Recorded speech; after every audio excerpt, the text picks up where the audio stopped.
Yet another day out here, walking, clocking in my 10K, being very loyal to my project. People out hunting for mushrooms everywhere. Interesting. I'm going to go out there look with my wife in a bit as well.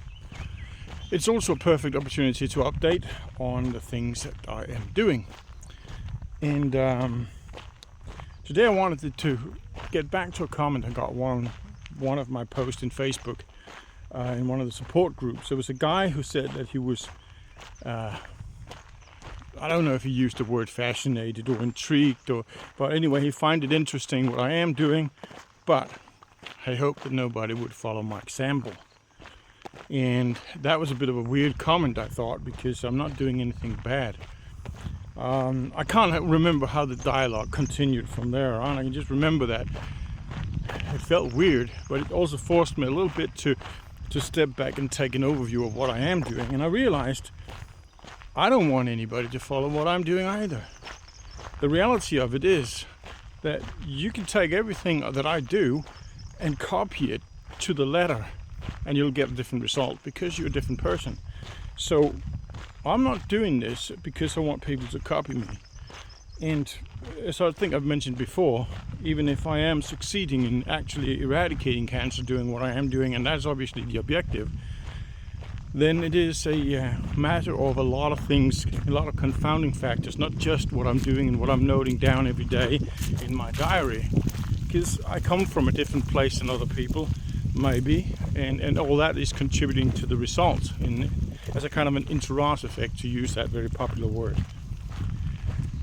And so that's one thing. The other thing is, I'm not doing this to inspire people as much as I'm doing this to document what I'm doing for my own sake. And then if there are bits and bobs in there that somebody can make use of, I'm very, very happy to share it. Because the reality is also at 99% of all people, if not 100, obviously not 100 because I'm one of them who doesn't do it and that I'm not that unique, but let's just say 99% of all people who gets into the office and get diagnosed with stage 3 or 4 prostate cancer, they will all have a certain amount of treatment going on very quickly. In terms of ADT as a minimum, just to break things down or put a break to things. And so right in the moment they do that, and if you then take what I'm doing and copying it, you have a different result, because I don't have ADT. I do not have any treatment whatsoever. So this is not to convince people to go alternative treatment. It is not to convince people about anything at all. And it's also not to prove much of anything at all, except maybe that you are able to provide, as a minimum, a palliative care that is as good or better than the hospital can do. Because that's what we've got to remember. When we're talking stage 3 and stage 4 cancer, the odds of being cured is minuscule small. Absolutely. They are selling it out as being a possibility if you got stage 3, that you can be cured.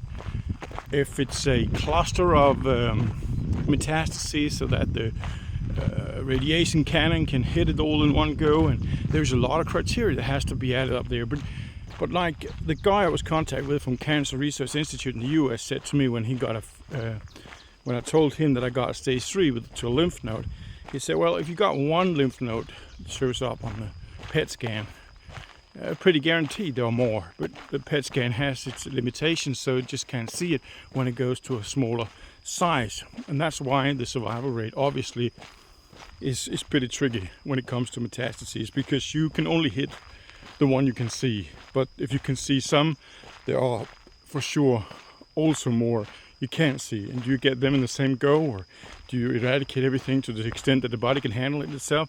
It's all big ifs. But the fact is that no matter the big if you can get cured, then it's not an if you gotta get side effects. Consequences of surgery, radiation, chemotherapy, and ADT, well, the list is long. So you're not guaranteed a positive result, but you're guaranteed side effects.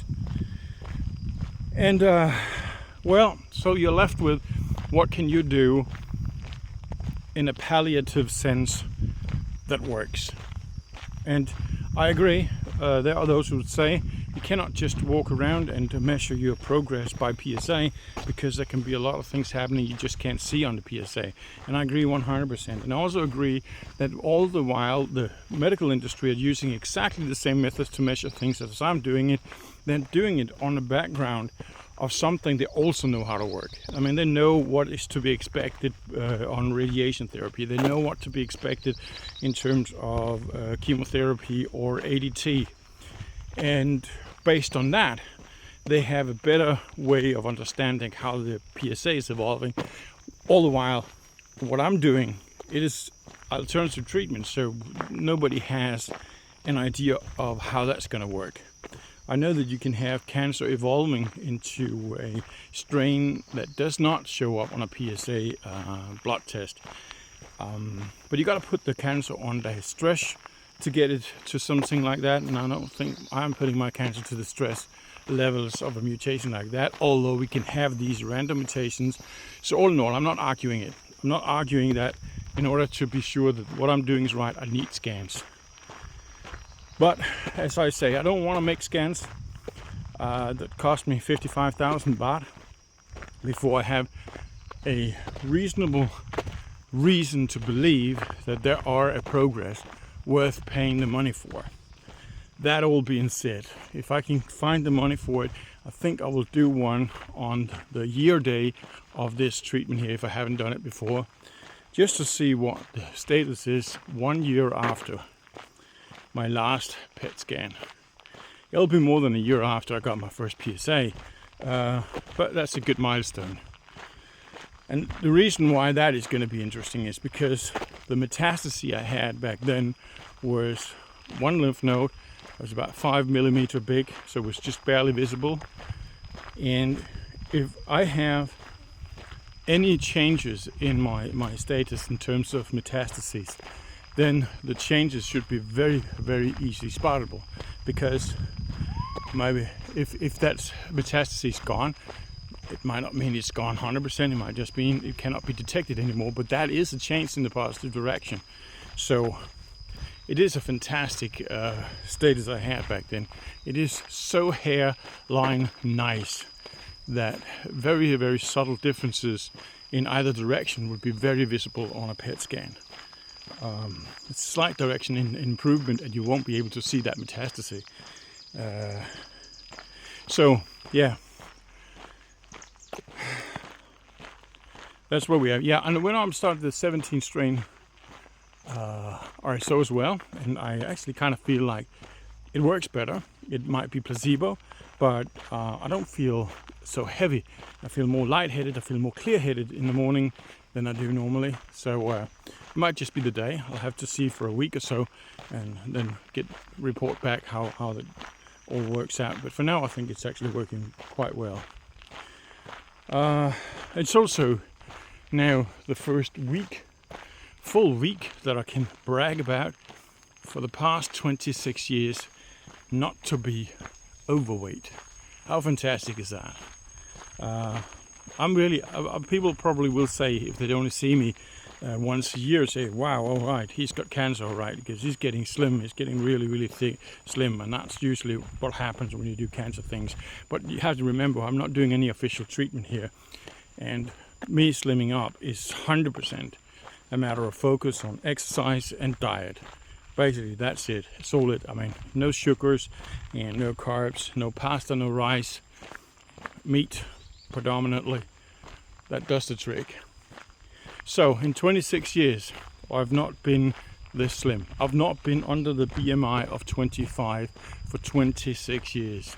In fact, I've been, for the past 20 years, I've been lingering around 30, 31, and that is in the obese range. So, out here walking today in my shirt hanging loose around my body, but oh man, that's fantastic. I am enjoying it. I am thoroughly enjoying it. So yeah, it was just a little bit of reflection on what we can use it for or not. It's going to be interesting, as always. See what's going to happen in 3 weeks when we do the next PSA. It's like Christmas times, once a month. Anyway, until next time, stay healthy.